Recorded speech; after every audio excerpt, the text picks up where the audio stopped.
kekerasan, dan dampaknya terhadap perpecahan atau disintegrasi sosial. Integrasi sosial.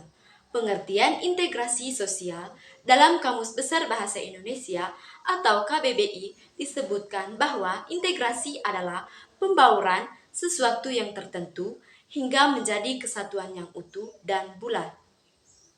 Istilah pembaruan tersebut mengandung arti masuk ke dalam, menyesuaikan, menyatu, atau melebur sehingga menjadi seperti satu.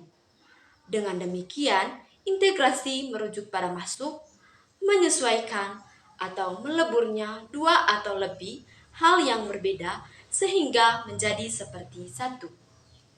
Dari uraian tersebut, kita dapat menyimpulkan bahwa integrasi sosial adalah proses penyesuaian unsur-unsur yang berbeda dalam masyarakat sehingga menjadi kesatuan. Unsur-unsur yang berbeda tersebut dapat meliputi perbedaan kedudukan sosial, ras, etnik, agama, bahasa, kebiasaan, sistem nilai, dan norma. Berikut pengertian integrasi sosial menurut para ahli. Menurut Idianto Muin, integrasi sosial adalah proses penyesuaian diri antara unsur-unsur yang berbeda dalam kehidupan bermasyarakat. Nah, menurut Kamus Besar Bahasa Indonesia atau KBBI, integrasi sosial adalah pembauran sesuatu yang terbentuk hingga menjadi kesatuan yang utuh dan bulat.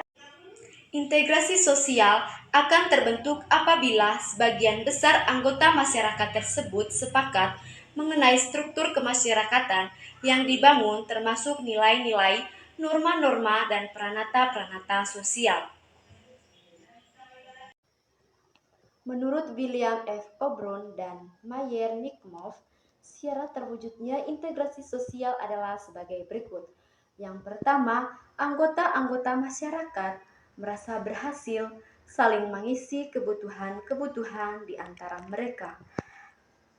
Yang kedua, masyarakat berhasil menciptakan kesepakatan atau konsensus bersama mengenai norma dan nilai-nilai sosial yang dilestarikan dan dijadikan pedoman. Yang ketiga, norma-norma dan nilai sosial itu berlaku cukup lama, tidak mudah berubah, dan dijadikan secara konsisten oleh seluruh anggota masyarakat. Bentuk-bentuk integrasi sosial. Integrasi sosial dapat terjadi dalam 3 bentuk berikut. Yang pertama, integrasi non-formatif. Integrasi non-formatif dapat diartikan sebagai bentuk integrasi yang terjadi akibat adanya norma-norma yang berlaku di masyarakat. Dalam hal ini, norma merupakan hal yang mampu mempersatukan masyarakat. 2. Integrasi fungsional. Integrasi fungsional terbentuk karena ada fungsi-fungsi tertentu dalam masyarakat. Sebuah integrasi dapat terbentuk dengan mengedepankan fungsi dari masing-masing pihak yang ada dalam sebuah masyarakat.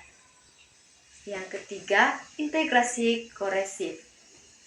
Integrasi koresif terbentuk berdasarkan kekuasaan yang dimiliki penguasa. Dalam hal ini, penguasa menerapkan cara-cara koresif atau kekerasan.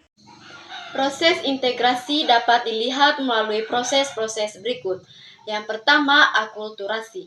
Menurut Konjaningrat, akulturasi adalah proses sosial yang terjadi bila kelompok sosial dengan kebudayaan tertentu dihadapkan pada kebudayaan asing yang berbeda. Proses sosial ini akan berlangsung hingga unsur kebudayaan asing itu diterima masyarakat dan ditolak ke dalam kebudayaan sendiri. Namun, umumnya akulturasi berlangsung tanpa menghilangkan kepribadian kebudayaan itu sendiri. Yang kedua, asimilasi. Asimilasi merupakan suatu proses sosial yang ditandai dengan adanya usaha-usaha untuk mengurangi perbedaan-perbedaan yang ada di antara individu atau kelompok dalam masyarakat. Asimilasi ditandai dengan pengembangan sikap-sikap yang sama, walau terkadang bersifat emosional, dengan tujuan mencapai kesatuan atau integrasi. Yang ketiga, akomodasi. Suharjono Sekanto mengartikan akomodasi sebagai suatu proses usaha manusia untuk meredakan pertentangan dan mencapai kestabilan. Akomodasi di dalam masyarakat diharapkan dapat menyelesaikan pertentangan atau konflik tanpa menghancurkan pihak lawan. Disintegrasi sosial menurut Selo Semarjan. Perubahan sosial adalah perubahan pada lembaga-lembaga kemasyarakatan di dalam suatu masyarakat yang memengaruhi sistem sosialnya, termasuk nilai-nilai, sikap, dan perilaku di antara kelompok-kelompok dalam masyarakat. Demikian, perubahan yang terjadi pada lembaga-lembaga kemasyarakatan dapat membuat pudarnya norma-norma dan nilai-nilai dalam masyarakat. Kondisi ini oleh Sergiono Sekanto disebut sebagai disorganisasi atau disintegrasi sosial. Awal terjadinya kondisi ini adalah situasi di mana ada ketidakseimbangan atau ketidakserasian unsur dalam masyarakat karena salah satu unsur dalam sistem masyarakat tidak berfungsi dengan baik. Apabila terjadinya disintegrasi sosial, situasi di dalam masyarakat itu lama-kelamaan akan menjadi kacau. Pada keadaan yang demikian akan dijumpai anomi atau tanpa aturan, yaitu suatu keadaan di saat masyarakat tidak mempunyai pegangan mengenai apa yang baik dan buruk, dan tidak bisa melihat batasan apa yang benar dan salah.